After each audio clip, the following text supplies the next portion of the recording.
അങ്ങനെ നമ്മൾ ഈ കർക്കിടക മാസത്തിൽ എന്തെല്ലാം കഴിക്കണ്ട്? നമ്മളെന്തല്ല പയർവർഗ്ഗങ്ങൾ കഴിക്കുക, പിന്നെ ഇലക്കറികൾ കഴിക്കുക. അതെല്ലാം ഈ തവരയിലില്ല, അത് ഈ കർക്കിടക മാസം നല്ല പറമ്പിലും ഉണ്ടാവുക. പിന്നെ അത് നല്ലോണം വറുത്ത് കൂട്ടിയാൽ ഈ കർക്കിടക മാസം എൻ്റെ അച്ഛമ്മ പറയലുണ്ട് നല്ല ഔഷധമില്ല ചപ്പാണ്. പിന്നെ തവരയില അതെല്ലാവരും എന്തായാലും നിർബന്ധമായിട്ട് ആ ഇല ഒരു ദിവസമെങ്കിലും വെച്ച് വറുത്ത് കൂട്ടണം. പിന്നെ താളറിയാം, അത് താളിൻ്റെ തണ്ട് പിന്നെ അതിൻ്റെ ഇതെല്ലാം ചെത്തിക്കളഞ്ഞിട്ട് ഓലം വെക്കുക. നല്ല രസമാണ്. വെളുത്തുള്ളി, കടുക്, പറങ്കിയെല്ലാം വറുത്തിട്ടാൽ ഒരു 5-10 താളിൻ്റെ തണ്ട് അരിഞ്ഞിട്ട് പിന്നെ അത് മുറിച്ചിട്ട് ഓലം വെക്കുക. പിന്നെ താളിൻ്റെ ചെപ്പ് വറുക്കും. ഇതെല്ലാം ഈ കർക്കിടക മാസം വെച്ച് തിന്നേണ്ടിയാണ്. പിന്നെ ചേമ്പിൻ്റെ തണ്ട് ഇതേപോലെ തന്നെ താള് ഓലം വെച്ച പോലെ ചേമ്പിൻ്റെ തണ്ടിൻ്റെ ആ തോലെല്ലാം കളഞ്ഞിട്ട് അതും ഇതുപോലെ ഓലം വെച്ച് കടുവും പറങ്കിയും വെളുത്തുള്ളിയെല്ലാം വറുത്തിട്ടാൽ ഭയങ്കര കൂട്ടിയ കൂടിയില്ല. പണ്ട് നമ്മളെ ചെറിയ കാലത്ത് അച്ഛമ്മ അതെല്ലാം നമ്മളെ തിന്നിക്കുക. മക്കളെ ഇതെല്ലാമാണ് ഈ കർക്കിടക മാസം തിന്നേണ്ടത് എന്ന്. പിന്നെ അങ്ങനെ എല്ലാം. പിന്നെ ഈ പത്തില വറവ് അല്ലേ?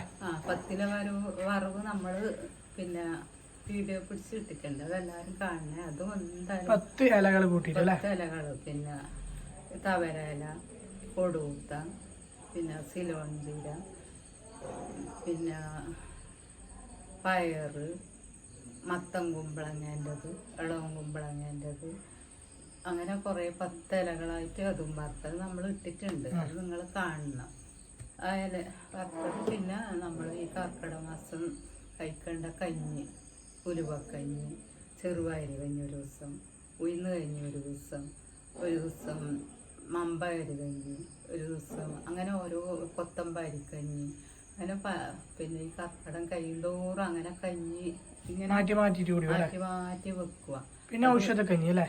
അത് നല്ലതാണ് ശരീരത്തിന്. ഈ കർക്കിടക മാസം നമുക്കൊന്നും കഴിയാത്ത സമയമല്ലേ, കർക്കിടകത്തിൽ കാലും കയ്യും എല്ലാം വേദനകളും അതങ്ങനെല്ലാം വരുന്ന സമയമല്ല. അന്നേരം ഇതെല്ലാം വെച്ച് കുടിച്ചാൽ നമുക്ക് തടിപ്പ് ഭയങ്കര ഉഷാറായിരിക്കും. പിന്നെ മരുന്ന് കഞ്ഞി അതും നമ്മൾ വെച്ചിട്ട് വീഡിയോ പിടിച്ചിട്ടിട്ടുണ്ട്. എല്ലാ ധാന്യങ്ങളും കൂടിയിട്ട് അതും നിങ്ങൾ കാണണം. വെക്കാതാളെ ഇന്ന് തന്നെ എല്ലാം ഓരോന്നായിട്ട് ഇനി അത്രയല്ലേ ഇല്ല കർക്കിടകം കഴിയാൻ വെച്ച് കൊടുക്കണം.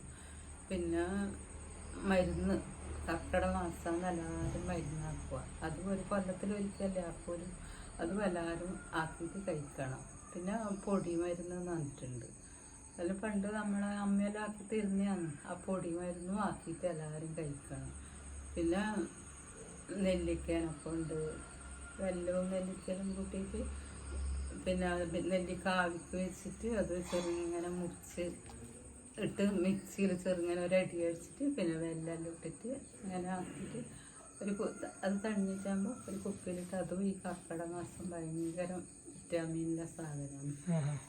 അങ്ങനെ ഉലുവലേഹ്യം അതും പിന്നെ കർക്കിടക മാസം നല്ലതാണ്. പ്രസവിച്ചവർക്കും ഷുഗറില്ലവർക്ക് പിന്നെ കുറച്ച് മധുരം വെല്ലം കുറച്ചിട്ട് തിന്നാൽ ഷുഗറിനെല്ലാം നന്ന കുറവാകും.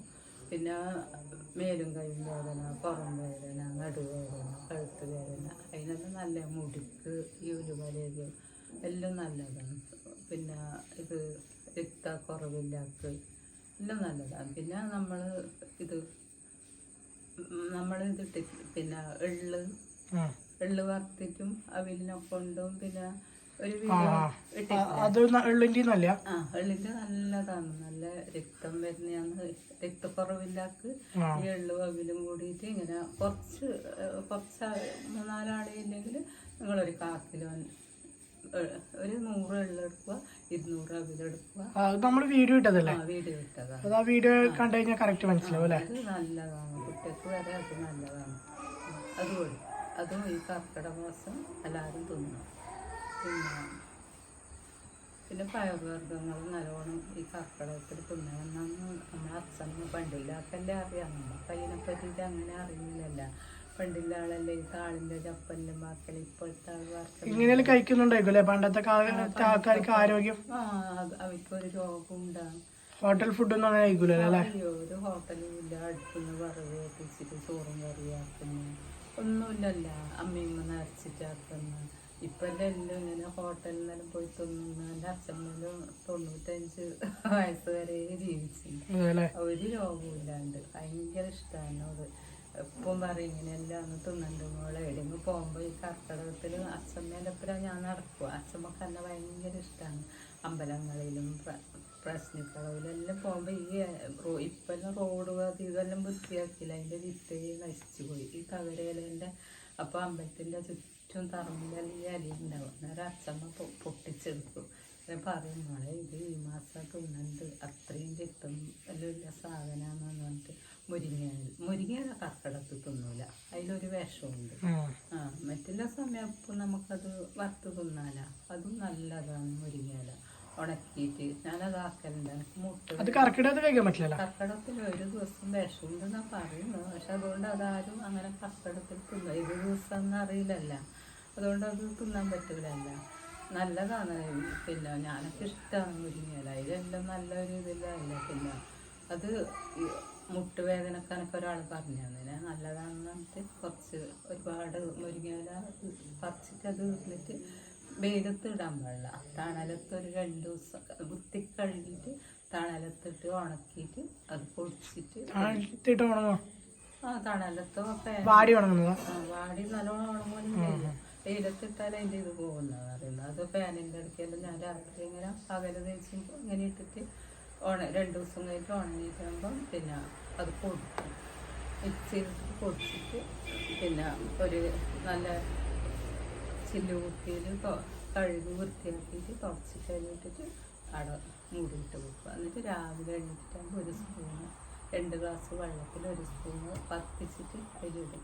ഇട്ടിട്ട് അത് 1 ഗ്ലാസ് ആക്കിയിട്ട് കുടിക്കും. എനിക്ക് അങ്ങനെ 1 മാസം കുടിച്ചിട്ട് ഒരാളെനിക്ക് പറഞ്ഞാൽ ഞാൻ മുട്ടീനെ നോക്കിയിട്ടില്ല കൊണ്ട് 1 മാസം കുടിച്ചിട്ട് എനിക്ക് നല്ല മാറ്റം ഉണ്ടായിരുന്നു. മുരിങ്ങയിലെല്ലാം എല്ലാം അടങ്ങിയതല്ലേ, നല്ലതല്ലേ. കർക്കിടത്ത് തിന്നാൻ